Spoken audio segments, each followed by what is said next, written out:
Once upon a time, a long, long time ago, there lived a man named Job. Job was blameless and upright, worshiped God, and turned away from evil. Job lived his faith, and God blessed him for the ways that he lived his faith. Job did everything that was right, and life was right for Job. He had 10 children. He had thousands and thousands of head of livestock. He had numerous servants, and life was good. Meanwhile, according to the story, God was hanging out in heaven with God's heavenly council. One member of the council was named Satan. Now, this isn't the devil in the way you and I think of the devil. That understanding would come centuries later. In the understanding of the day, Satan was one of the members of God's council, kind of one of God's golf buddies. And the job of Satan, or Hasatan in Hebrew, was to be God's quality control inspector on earth. God nudged Hasatan in the ribs with a holy elbow and said, "Take a look at Job here. Job is so faithful. Ain't he great?" And Hasatan said, "Ha! Job's only faithful because you've given him everything a man could want. I'll bet you if I take it all away, he will curse you to your face." And God said, "You're on." So Job lost his children, lost his livestock, lost all of his possessions, and Job shaved his head, tore his clothes, fell on his knees, and worshiped. God said to Satan, "I win." And Satan said, "Ha! Job still has his health, and I bet you that if I take away his health, he will curse you to your face." And God said, "You're on." So Satan inflicted Job with horrible sores from head to toe. And Satan said to God, "Now Job will lose his faith." But Job didn't. He sat in a pile of ashes, and he scraped his sores with a piece of broken pottery. And he did not curse God with his lips. And Job's wife said to him, "Are you nuts? What good is your faith? You've lost everything. Curse God and die." The story of Job was written during the 6th century BCE, 6 centuries before Jesus walked the face of the earth. And at the time that the story of Job was written, the Hebrew people, God's faithful people, God's chosen people, God's beloved people, had seen Jerusalem fall and had been carried off into captivity to the city of Babylon.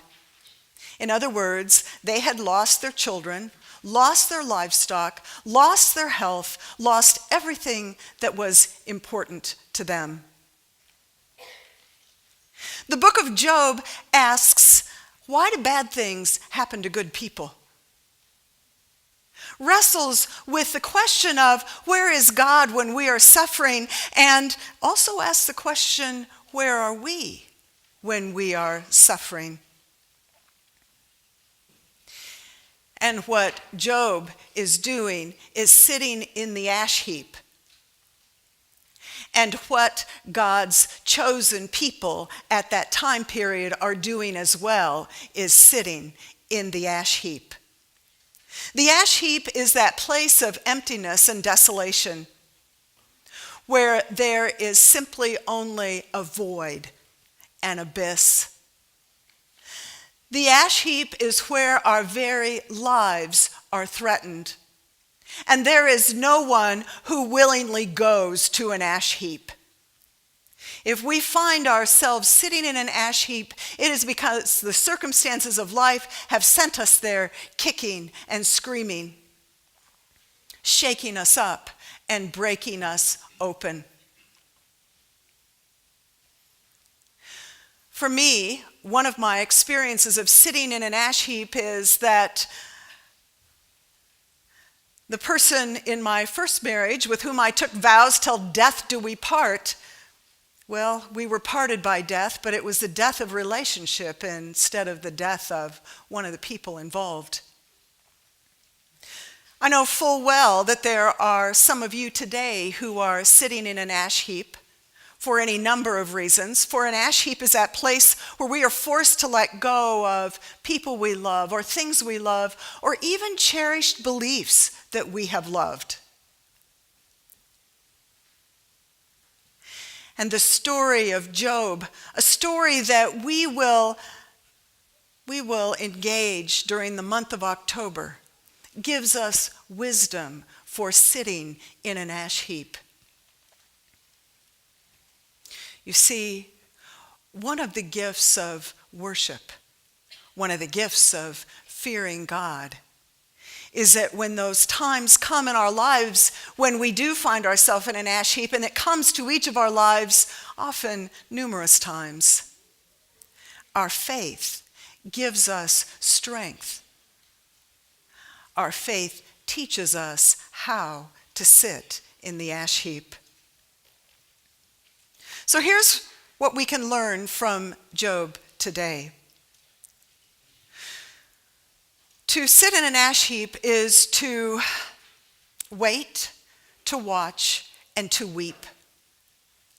You see, when we find ourselves in pain and suffering, to sit in the ash heap is to take time to look closely at our own pain and suffering. For it is only as we look closely at it that we will ever, by the grace of God, begin to see beyond it, to hope and promise. And it is as we wait and watch and weep in the ash heap of life, it is to be honest, to recognize that there are times in our lives that the consequences of the choices we've made have brought us to that place, and to recognize, as Job was recognizing, that there are times in our lives when it becomes the circumstances that are out of our control that bring us to that ash heap. I doubt very much if Job would be very satisfied with the idea that he had been brought to the ash heap because God was engaged in some kind of bet or gamble with Satan. And I would say to you, that shouldn't satisfy you or me either. But the honesty that Job brings to the ash heap is that there are times in our lives when things just simply fall apart and the foundations of our lives crumble in such a way that it can feel like there's been a cosmic crapshoot going on.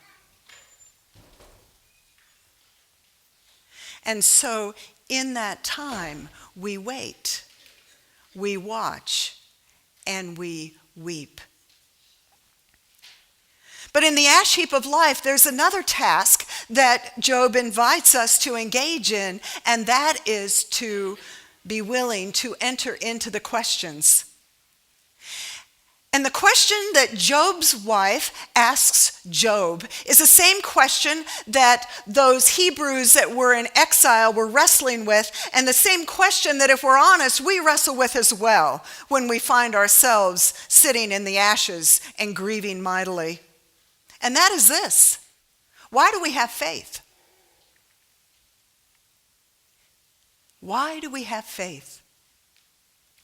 Is it so we can get something from God? Do we follow Jesus so we'll go to heaven? Are we religious so that we'll have peace of mind or prosperity? And if you're sitting here saying to yourself, busted, You need to know that everybody on their journey of faith is in that place at some time when they admit to themselves, yeah, I've been on this journey because I'm trusting that if I'm faithful, God's going to bless me in a particular way. Certainly it was my experience as I went through separation and divorce that I was crying out to God, I've done what I thought was right, what I knew was faithful. What went wrong here?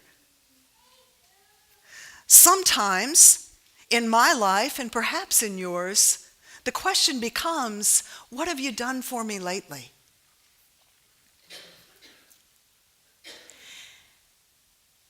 It is important to point out to you that even though in our reading today, Job does not curse God with his lips, stick around a little longer. In chapter 3, Job is cursing the night he was conceived and the day he was born, and in the Hebrew understanding, that is to curse God with his lips. You need to hear me say that when we find ourselves sitting in the ashes, that God is big enough to handle our honesty, big enough to handle our brokenness, big enough to handle our struggle with what it means to be faithful and why we are faithful. But here's the promise of the ash heap. The promise of the ash heap is this, that as we wait and as we watch, in time, we discover that God reveals to us new and deeper ways of understanding our faith. In time, God helps us to grow and to mature in our faith.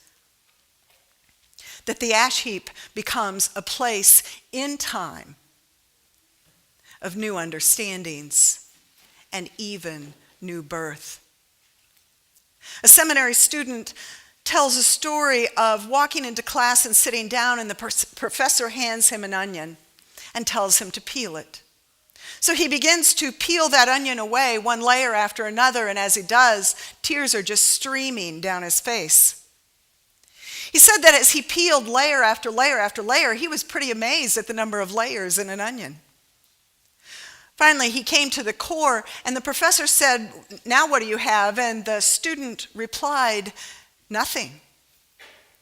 "Nothing?" the professor said. "What do you mean?" At the very core of life is God. And God is underneath each layer of life, and even the emptiness is loaded with God. That as life unfolds, all that you see and all you experience, God is there.